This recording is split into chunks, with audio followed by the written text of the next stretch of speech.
everybody, it's Judy, Premier by Judy Live. We're here for More Money Monday with our Ask the Expert. Tonight I have Chris Quintana, is founder of a Financially Sassy Women's Club. And we are here to give you some wonderful tips on how you can work your way toward financial independence. And independence has a lot of meanings, but what do we want to not be dependent on? We don't want to be dependent on somebody else or on credit cards. Okay, so financial independence is just having, managing your money in a way that you can take care of yourself. So, now Chris, you really have a passion to help people with their finances. And why is it so important that we understand how to manage our finances? Yes, you know, I am. I'm incredibly passionate about helping people. You know, we make 6 to 10 financial decisions every single day, whether it's going to Starbucks and spending $6 on a cup of coffee. Starbucks isn't like a big financial no-no. Whenever these things come up, they always talk about the Starbucks, right? You can spend so much money at Starbucks if you don't notice how much you're spending or how many times you're going to spend money at Starbucks. Or you know what? Let me give you an example. My little sister calls me almost every single day when she's in the line at Starbucks, ordering her drinks and her snack and whatever, and it always ends up being over $12. So that can add up. So that's one financial decision we can make on the course of a day. What are some other financial decisions that we're faced with? You know, we paying our bills, applying for a credit card that has 29% interest rate. We also maybe want to sign up for a 401k with our employees. But we don't really know what to choose for. We don't know what choice. We don't know exactly what to pick. That's true. I guess finances really permeate almost every single area of our life, right? Absolutely. Every single day we have several financial decisions that need to be made. Right. And it's really important we make the right ones, right?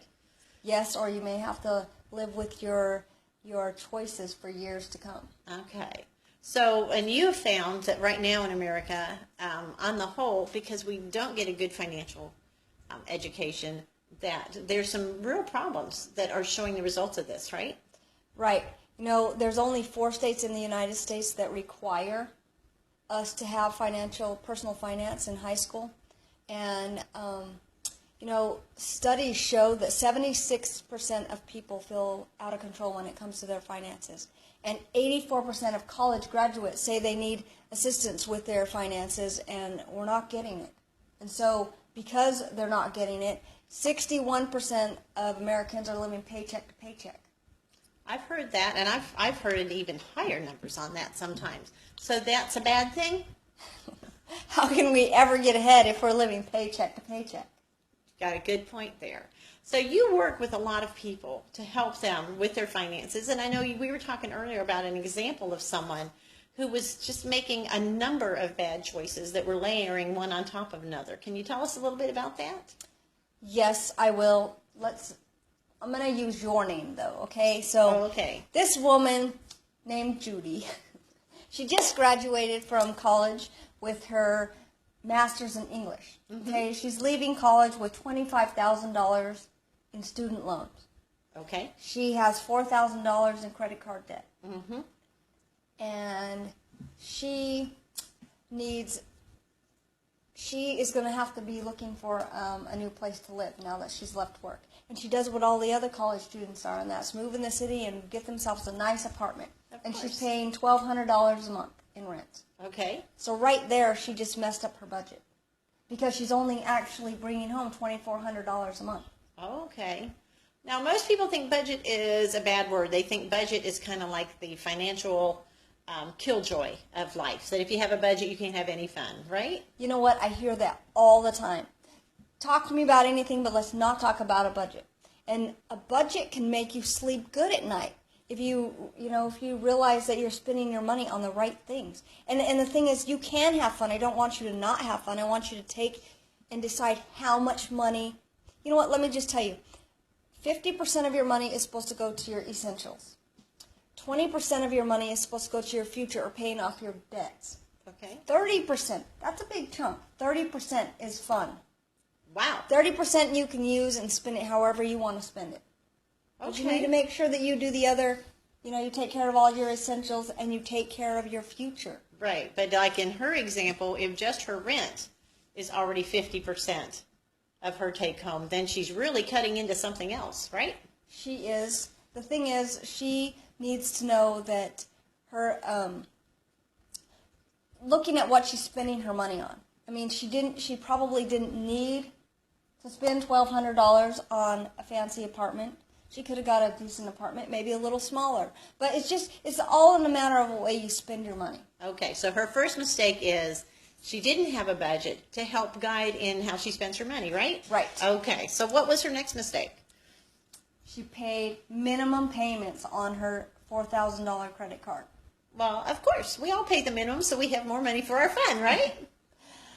That's exactly what she did. And her credit card, her $4,000 has now, if we, 15 years later, because we've been working together for a while, and 15 years later, her $4,000 is now $20,000 on her credit card because her life has grown and she's had to continue using the credit card. So she's paying the minimums, but she's putting even more on the card, so the debt's going up, right? Right. Okay, so that's mistake number 2. What was mistake number 3? Emergency fund. She had no emergency fund. Well, no, because that's what the credit cards are for, right? That's actually exactly what she thought. That's what credit cards are for. Not a good idea. Not a good idea. Okay, and what's another mistake she made? The last mistake she made, well, actually, there was a couple more mistakes. One of them was she didn't negotiate her salary. So when she left her job, or left school, she got a job making $35,000. Mm-hmm. She was lucky to find a job that she got $35,000, but since she was so excited about it, she never talked to them about her salary. She just took it and waited on her boss to give her a raise. Okay, so she could have asked for more money up front and had... She probably could have got more. There's people in her same position making more money than she is. Okay, so... Coming in, and she's been negotiation. There. Yep, Gotcha. exactly. All right, and another mistake she made. Another mistake she made was... Judy made. Another mistake Judy made.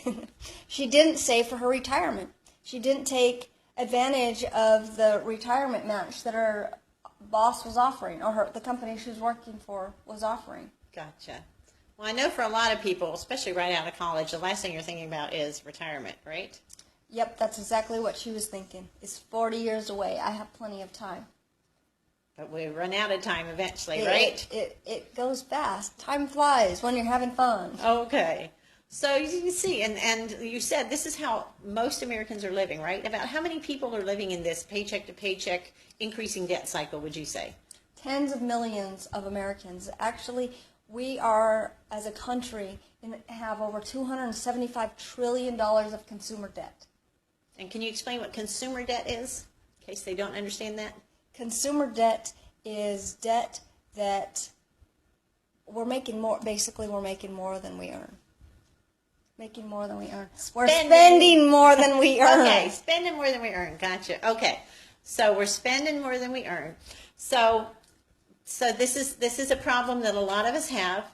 But again, we told them we're going to give you some tips to get out of this, right? So kind of what you need to do is maybe reverse some of those bad choices. So what are the first steps that everybody out there can start taking right now to regain control of their finances? You know, one of the reasons why I started this club is I wanted to help women to stop this this cycle that we have. Because if we don't learn, how can we teach our kids? And the problem is, like with Judy, she now not only are her kids going to have the same issues, with credit, with debt. Now they have to take care of their mom in retirement because she didn't have enough money in retirement. You hear that, boys? Okay. So it's a cycle that we get into. So I wanted to help stop this cycle. And one of the things that we can do, how we can stop this cycle is to stop spending and start saving, and teach our kids to do the same thing. Okay. So stop spending. What are some examples we can do there? Stop spending money on things that you don't need to spend money on over and over and over every single day, like the Starbucks. I don't have anything against Starbucks. I love Starbucks.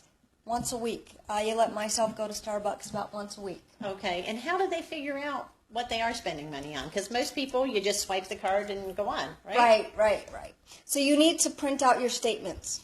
If you use a credit card, debit card, print out your statements and outline, get you a highlighter and outline every time you go out to eat. Outline every item that is not a necessity. Underline it, outline it. So, and then add it all up and see how much money you've spent at the end of the month on non-necessities, and see if it fits in that 30%. Okay, so we stop spending, and once we've stopped spending, then what can we do? Then we can use that money to help us pay down our debts, and we can start saving. We can build an emergency fund. Okay. So we don't have to put ourselves in any more debt than we already are. And the emergency fund, what kind of emergencies does that cover? Because does that cover, like, if there's a really nice pair of shoes on sale? That's a great emergency. No, emergency funds are for, say you need new tires. Okay. Or your water heater goes out, or your air conditioner goes out. Or your car breaks down and you need to fix it. This is money that most people just end up using a credit card because they don't have money put away for a rainy day. Okay. They don't have their rainy day fund. Right. So we all have those kinds of emergencies, and you're right. We generally run to the credit cards, or we limp along with a broken water heater for a little while. Okay. So that's another thing that we can do. So we stop spending, we start saving, and then what's the next step? And the emergency fund, sorry. So we build the emergency fund. Right. So we need to improve our credit score. Now, do you know what a credit score is? Yesterday I was at an event with a bunch of women, and there was a woman there that was 21 years old. Mm-hmm. And she asked me, I said, there's no judgment here. Please ask any questions that you have. And she raised her hand and she asked, what is a credit score? She didn't understand what a credit score. And, it's sad to me because that's just how it is, because we're not taught what these things are and how that affects you. So there's an app that you can download called Credit Karma. Yeah. Now you can download this Credit Karma onto your phone and you can look at it as many times as you want and see what your credit score is. You want to have a good credit score because in the long run, if you have a bad credit score, what happens when you have a bad credit score, Judy? You pay higher interest for loans, for credit cards. Sometimes you can't even qualify for loans or credit cards if you have a bad credit score, right? Right. You know what the American dream is? No. One of the American dreams is to own a home. Ah, okay. 25% of Americans are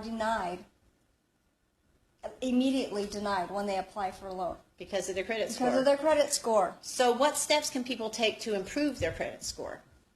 I'm going to give you a couple steps today, and then there's several other things that you can do. But 2 that you can start right away is paying your bill on time. Pay it 5 days ahead of time. Don't be late. Don't just be lackadaisical, because I think that's what a lot of people think. Oh, I'll just pay it later, or I'll pay it. Put it on an auto pay with your bank account. Okay. So that you're never late. All right. And that starts improving your credit score right away. Okay, so first, you got that? So first thing to improving your credit score is pay on time, and what else can they do? The next thing you can do is pay most of your credit card bill off every single month. Leave a little bit on there. That way they know that you are somebody that they can trust with the credit card. And this helps your credit score also. So no more paying the minimum. No more paying the minimum. Okay, so pay as much as you can? Yes. Okay. And if you can pay it all off, that's great too. That's what I do. I use my credit card every month. Never use my debit card, but I use a credit card because I get points. Ah, love those points. Points are good. Mileage. Okay, so these are some really good basic steps that you can start doing right now, right this week, to improve your finances. But some people want a little more help, or they want to go a little deeper. So where can we send them? Find the Money Challenge. Join us at Facebook It's just fbgroup.financiallysassywomensclub.com. And that'll take you right straight to our group. Okay, so they can go to the Financially Sassy Women's Club, and once they're there, they can join the Find the Money Challenge? Yes. And how do you help them through that? Every single day we're going to give you tips, ways that you can find the money, or also just financial. You'll get financial tips every day. We have started a movement, and you don't want to miss the movement. You don't want to be one of the ones that's not financially sassy. Okay, so girls, let's get financially sassy.